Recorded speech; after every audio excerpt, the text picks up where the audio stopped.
Hello, and welcome to the NEON section of today's talks. We are proud to be partnered with the Ecological Forecasting Initiatives Research Coordination Network, and we're looking forward to working with all of you on the upcoming challenge to produce forecasts using NEON data. My name is Christine Laney, and I support data product management and development of our web portals and services. NEON, funded by the NSF and managed by Battelle, is a unique program in ecology. Provides coordinated and co-located measurements at both drivers of environmental change and biological responses. Data are collected at our 81 sites using standardized methods carried out by hundreds of our field staff or thousands of instruments. These methods or instruments systematically sample variability and trends, and the standardized data allow inferences at regional to continental scales. NEON collects data over broad spatial and temporal scales. We have built and now operate 81 sites across the contiguous United States, plus Alaska, Hawaii, and Puerto Rico. We have partitioned this expanse into 20 ecoclimatic domains. Each domain has a core terrestrial site, a core freshwater aquatic site that's often co-located, and one or more other sites that are spatially placed along an environmental gradient. This enables a more complete understanding of nutrients, water, and energy through terrestrial and aquatic ecosystems. We will be collecting data for 30 more years at all sites. Our current data catalog boasts over 180 high-quality data products that are served to the community free of charge. One thing to note is that we're also co-located or near to other ecological observing networks, notably the Long-Term Ecological Research Network, the Long-Term Agricultural Research Network, and the Critical Zone Observatory. NEON collects data and samples using a combination of airborne remote sensing, sensors, and field samplings at varying time and space scales. The observatory ingests, monitors quality, and processes data into usable products that are broadly accessible to user communities. The automated instruments provide data that are more easily structured as time series, but are also high volume. Remote sensing, performed with our airborne observation platform, records enormous quantities of raster and point cloud data. The observational sampling protocols provide a wide range of small but highly diverse and complex data sets and over 100,000 archive samples a year, including genomic extracts. I will give a very quick overview of our AOP. The AOP is not my area of expertise, so for questions, I'll put you in touch with members of our team. The AOP carries a red, green, blue camera, an imaging spectrometer, and LiDAR system. Airborne remote sensing data are collected at all terrestrial sites and most aquatic sites, providing site-wide data about ecological conditions. Each field site is flown over annually at peak greenness for that location. Here are some example data products generated by the AOP, such as point clouds, digital terrain models, mosaic camera image tiles, reflectance, and vegetation indices. In all, we produce 29 different AOP data products ranging in scale from point locations, flight lines, to mosaiced 1 by 1 kilometer tiles. As we've built the observatory, our understanding of the volumes and complexity of NEON data have been translated into increasingly robust pipelines that support data collection, processing, and publication. For the AOP, data are stored on hard drives during each flight. In the evenings, the data are copied onto other hard drives via our homegrown hotel kit, and our Pony Express drive is shipped to headquarters. Here, the raw data, or level 0 data, are ingested into our storage system, and the data are processed. Derived data products are stored and packaged for delivery through the data portal or API. We have 3 payloads, 2 of which are scheduled to fly over sites during peak greenness at each site.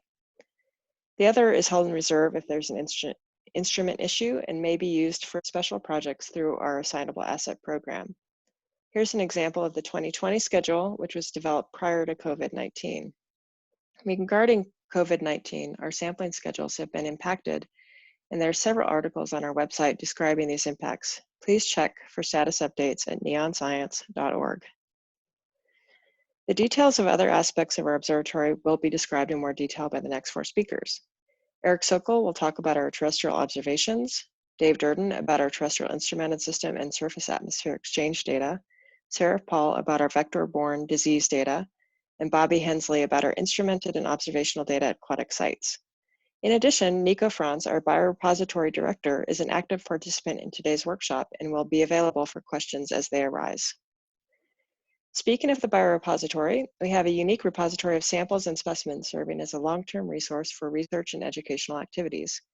It includes organismal samples, frozen soils, and dust filters. Please note that some samples collected prior to 2018 have been archived at other institutions as described on our website. Knowing that you'll be well informed in our other systems by our team, I'm going to transition into data access. Our data are free and open through 2 data portals, one for data products and one for sample records, and through a REST API.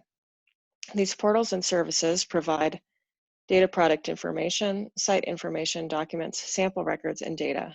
Both portals are in active development as user needs become more apparent. As you peruse the main portion of the data portal, the Explore Data Products page, you might notice several features. First, at the top right is a sign-in button. It would be great if you could click here to sign up for an account if you haven't already. While data are always open and signing in is optional, it really helps us to better understand who is accessing our data. It also helps us provide better services to you. One benefit of signing up is the ability to create API tokens if you're of a mind to access our data programmatically. Next, there's a section to download either the entire data product catalog or a filtered version in CSV, JSON, or PDF format. Below that, on the left side, is a filter section. You can filter by keyword, date range, location, or by visualization tools. Well, actually, that's a spoiler. The last bit will be available in a few days. On the right side is a list of data products. Each data product has an availability chart. The blue represents 1 month of available data. This can be expanded to show availability by state, domain, or site. There's also a set of tools to download data, learn more about the product, or in some cases, open a visualization tool. We also provide an application program interface or API to programmatically access our data packages as well as information about data products, locations, or taxonomic lists and sample records. This returns information in JSON format, which is widely used and relatively easy to parse. Another spoiler, in a few days, we'll be releasing a new interface shown here for learning about the API. It includes a new functionality called GraphQL, which allows for more refined and custom requests to the API, which is perfect for applications that need to be light and agile. We use it ourselves. It would also describe our brand new API token functionality. Neon shares some data products through numerous external repositories to leverage domain expertise to process and share Neon data within a domain context. The Neon Data Portal provides field data as well as links to externally hosted data.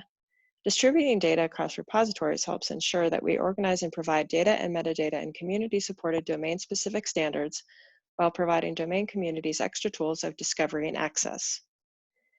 Data are downloadable in bundled packages. The data formats vary depending on the data product. For the most part, data are in CSV, HDF5, GeoTIFF, or LAS formats. As available, we also provide additional quality metrics and external lab data, user guides and protocols, algorithm and sensor configuration documents, and other important information. Currently, data are provisional, and we will start providing annual static releases at the end of 2020. Finally, we provide some code resources, some that we have built and links to codes that our community has built. We encourage you to peruse this listing and consider adding your own. Many thanks for your attention, and we're looking forward to your questions.